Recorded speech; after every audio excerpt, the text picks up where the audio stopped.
Hello दोस्तों, कैसे हैं आप लोग। मैं रोहित कुमार ऑनलाइन स्टडी में आपका हार्दिक स्वागत करता हूं। आज मैं आपके लिए करंट अफेयर्स के कुछ महत्वपूर्ण सवाल लेके आया हूं। तो चलिए शुरू करते हैं। सवाल नंबर 1, केंद्र सरकार द्वारा तैयार वैक्सीन प्रशासन पर राष्ट्रीय विशेषज्ञ समूह का प्रमुख कौन है। ऑप्शन 1 अमिताभ कांत, 2 अजीत डोभाल, 3 राजीव कुमार, 4 अजीत त्यागी, 5 वीके पॉल। इसका सही जवाब दोस्तों ऑप्शन 5 वीके पॉल। केंद्र सरकार ने नीति आयोग के सदस्य डॉक्टर वीके पॉल की अध्यक्षता में वैक्सीन प्रशासन पर राष्ट्रीय विशेषज्ञ समूह नामक एक विशेषज्ञ समिति बनाई है। सवाल नंबर 2, उस व्यक्ति का नाम बताइए जो अंतर्राष्ट्रीय आर्थिक संबंधों पर भारतीय अनुसंधान परिषद ICRICER का नया अध्यक्ष बन गया है। ऑप्शन 1 ईसर जज अहलूवालिया, 2 प्रमोद भसीन, 3 रजत कथुरिया, 4 अमृत सुनार, 5 अर्पिता मुखर्जी। इसका सही जवाब दोस्तों ऑप्शन 2 प्रमोद भसीन। भारतीय आर्थिक अनुसंधान परिषद ICRIER के थिंक टैंक के चेयरपर्सन ईसर जज अहलूवालिया, जिन्होंने पिछले 15 वर्षों से पद संभाला है, ने स्वास्थ्य संबंधी मुद्दों के कारण इस्तीफा दे दिया है। वह अध्यक्ष एमेरिटस के रूप में जारी रहेंगी, जो कि परिषद में उनके योगदान को सम्मानित करने के लिए बनाई गई स्थिति है। ICRIER के बोर्ड ऑफ गवर्नर्स के वर्तमान उपाध्यक्ष प्रमोद भसीन को नए अध्यक्ष के रूप में नियुक्त किया गया है। सवाल नंबर 3, कॉरपोरेट मामलों के सचिव राजेश वर्मा ने रिपोर्ट ऑफ थे समिति ऑन बिजनेस रिस्पॉन्सिबिलिटी रिपोर्टिंग जारी की। उस समिति जिसने रिपोर्ट तैयार की, उसकी अध्यक्षता कौन करता है। Option 1 Rajesh Verma, 2 Gyaneshwar Kumar Singh, 3 Carol M Browner, 4 इजनेटी श्रीनिवास, 5 विनीला वाली। इसका सही जवाब दोस्तों ऑप्शन 2 ज्ञानेश्वर कुमार सिंह। कॉरपोरेट मामलों के सचिव राजेश कुमार वर्मा ने नई दिल्ली से रिपोर्ट ऑफ थे समिति ऑन बिजनेस रिस्पॉन्सिबिलिटी रिपोर्टिंग जारी की। ज्ञानेश्वर कुमार सिंह ने उस समिति की अध्यक्षता की जिसने रिपोर्ट तैयार की। सवाल नंबर 4, भारतीय प्रतिस्पर्धा आयोग ने होंडा मोटर्स और किस कंपनी के बीच संयुक्त उद्यम गठन से संबंधित एक प्रस्तावित संयोजन को मंजूरी दी है। Option 1 Mahindra, 2 Aditya Birla, 3 Hitachi, 4 Hinduja, 5 Gitanjali. इसका सही जवाब दोस्तों ऑप्शन 3 हिटाची। भारतीय प्रतिस्पर्धा आयोग ने होंडा मोटर कंपनी लिमिटेड और हिटाची लिमिटेड के बीच एक संयुक्त उद्यम बनाने के लिए कोहिन कॉरपोरेशन, निशिन कोंग्यो कंपनी लिमिटेड, सोवा कॉरपोरेशन और हिटाची ऑटोमोटिव सिस्टम लिमिटेड द्वारा संयुक्त रूप से दायर प्रस्तावित संयोजन को मंजूरी दी। सवाल नंबर 5, रक्षा अधिग्रहण परिषद DAC ने हाल ही में 8,722.38 करोड़ रुपए की अनुमानित लागत के लिए विभिन्न प्लेटफॉर्मों और उपकरणों की पूंजी अधिग्रहण को मंजूरी दी। DAC के अध्यक्ष कौन है। ऑप्शन 1 नितिन गडकरी, 2 नरेंद्र सिंह तोमर, 3 नरेंद्र मोदी, 4 राजनाथ सिंह, 5 निर्मला सीतारमण। इसका सही जवाब दोस्तों ऑप्शन 4 राजनाथ सिंह। रक्षा मंत्री राजनाथ सिंह की अध्यक्षता में हुई बैठक में रक्षा अधिग्रहण परिषद ने 8,722.38 करोड़ रुपए की अनुमानित लागत के लिए विभिन्न प्लेटफॉर्मों और उपकरणों के पूंजी अधिग्रहण को मंजूरी दी। यह निर्णय आत्मनिर्भर भारत की तर्ज पर लिया गया है, जिसके तहत सशस्त्र बलों के लिए उपकरण स्वदेशी रूप से विकसित किए जाएंगे। सवाल नंबर 6, हिंदुस्तान एरोनॉटिक्स लिमिटेड ने डैश के परिचालन के लिए 2 लाइट कॉम्बैक्ट हेलीकॉप्टर LCH की तैनाती की। ऑप्शन 1 हिमाचल प्रदेश, 2 जम्मू कश्मीर, 3 लद्दाख, 4 उत्तराखंड, 5 उड़ीसा। इसका सही जवाब दोस्तों ऑप्शन 3 लद्दाख। भारत चीन सीमा पर मौजूद स्थिति के बीच भारतीय वायुसेना IAF मिशनों का समर्थन करने के लिए हिंदुस्तान एरोनॉटिक्स लिमिटेड HAL द्वारा निर्मित 2 लाइट कॉम्बैट हेलीकॉप्टरों को उच्च ऊंचाई लद्दाख सेक्टर में परिचालन के लिए तैनात किया गया है। ट्विन इंजन LCH आत्मनिर्भर भारत के तहत भारतीय सशस्त्र बलों की विशिष्ट अद्वितीय आवश्यकताओं को पूरा करने के लिए HAL द्वारा डिजाइन और विकसित दुनिया का सबसे हल्का हमला हेलीकॉप्टर है। सवाल नंबर 7, किस भारतीय निजी एरोस्पेस कंपनी ने ऊपरी चरण के रॉकेट इंजन रमन का सफल परीक्षण किया?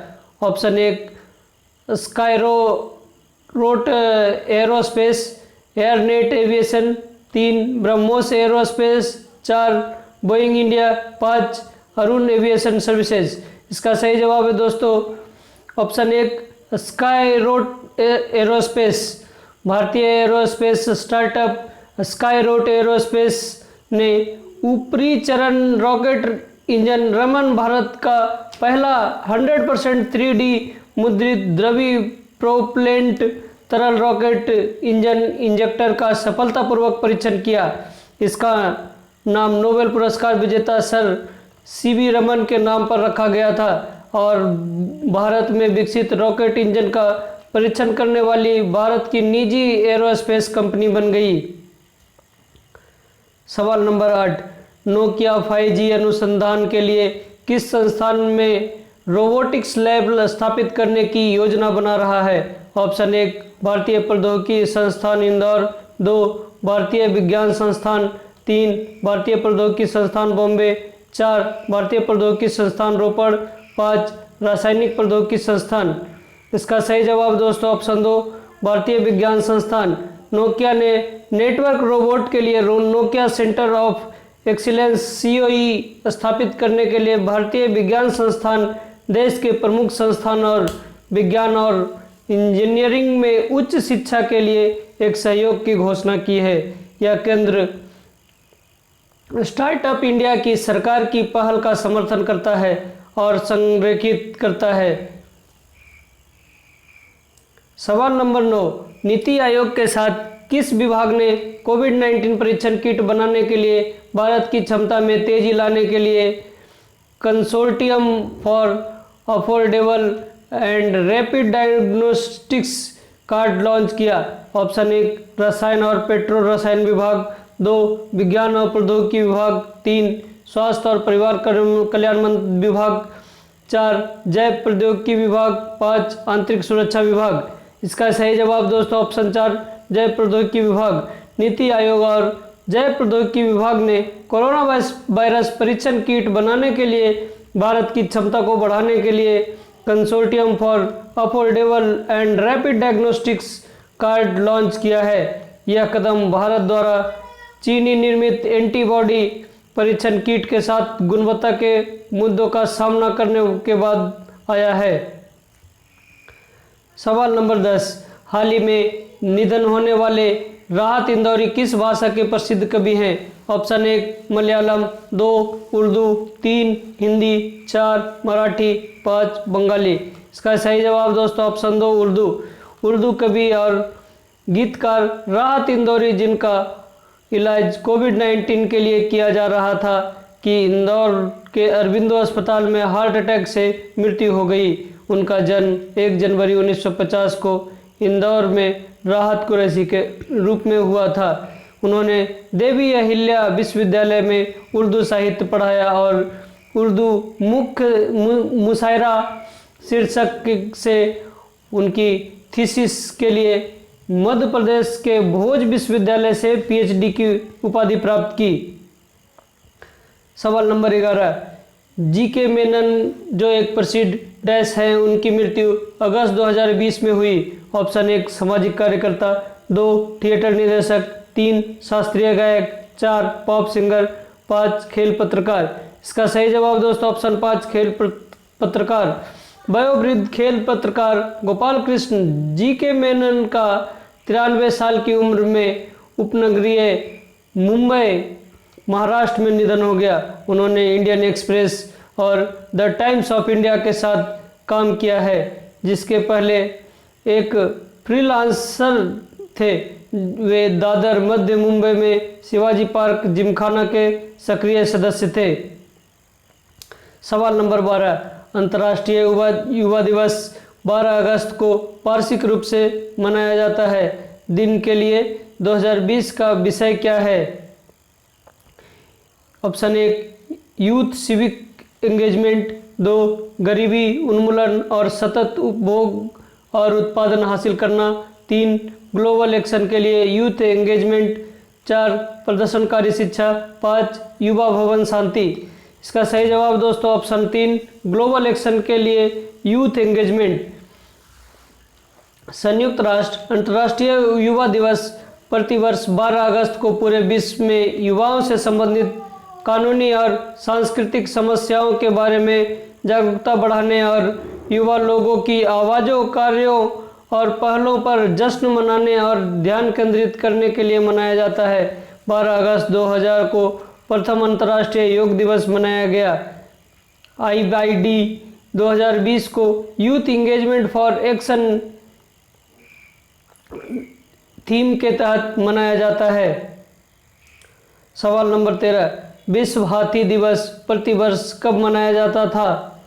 ऑप्शन 1 19 अगस्त, 2 15 अगस्त, 3 17 अगस्त, 4 21 अगस्त। इसका सही जवाब है दोस्तों ऑप्शन 5 12 अगस्त।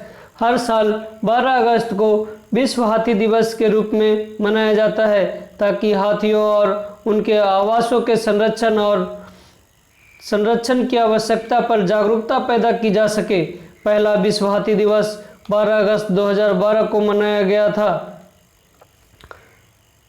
सवाल नंबर 14, भारत के केंद्रीय कपड़ा मंत्री का नाम बताइए जिन्होंने 7 अगस्त 2020 को राष्ट्रीय हथकरघा दिवस के रूप में अवसर पर हैंडलूम मार्क योजना के लिए मोबाइल ऐप और बैकएंड वेबसाइट लॉन्च की। ऑप्शन 1 प्रहलाद जोशी, 2 प्रकाश जावड़ेकर, 3 स्मृति ईरानी, 4 प्रहलाद सिंह पटेल, 5 नितिन गडकरी।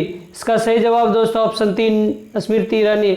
केंद्रीय कपड़ा और महिला और बाल विकास मंत्री श्री स्मृति जुबिन ईरानी ने 7 अगस्त 2020 को आयोजित 6वें राष्ट्रीय हथकरघा दिवस के अवसर पर बुनकरों के लिए हैंडलूम मार्क योजना के लिए मोबाइल ऐप और बैकएंड वेबसाइट शुरुआत की। पंजीकरण की प्रक्रिया को डिजिटल बनाने के लिए मुंबई के कपड़ा समिति द्वारा मोबाइल ऐप विकसित किया गया था। सवाल नंबर 15, किस संगठन ने पूरे भारत में आने वाले सभी अंतर्राष्ट्रीय यात्रियों के लिए एयर सुविधा पोर्टल विकसित किया है?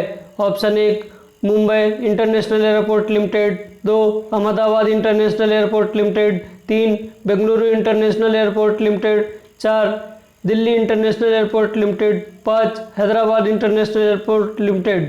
इसका सही जवाब है दोस्तों option 4 Delhi international airport limited.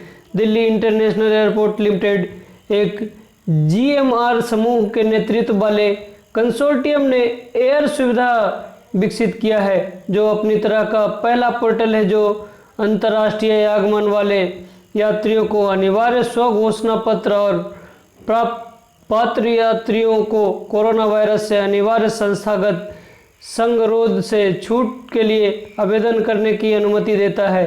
विभिन्न राज्य सरकारों, नागरिक उड्डयन मंत्रालय, स्वास्थ्य और परिवार कल्याण मंत्रालय MOHFW और विदेश मंत्रालय MEA के सहयोग से ऑनलाइन फॉर्म विकसित किए गए। इंदिरा गांधी अंतर्राष्ट्रीय हवाई अड्डे का संचालन डायल द्वारा किया गया था। धन्यवाद दोस्तों। अगर आपको ये वीडियो अच्छा लगा तो चैनल को लाइक करें, शेयर करें, कमेंट करें, सब्सक्राइब करें और बेल आइकन दबाएं ताकि हमारे आने वाले वीडियो का नोटिफिकेशन आपको सबसे पहले मिले।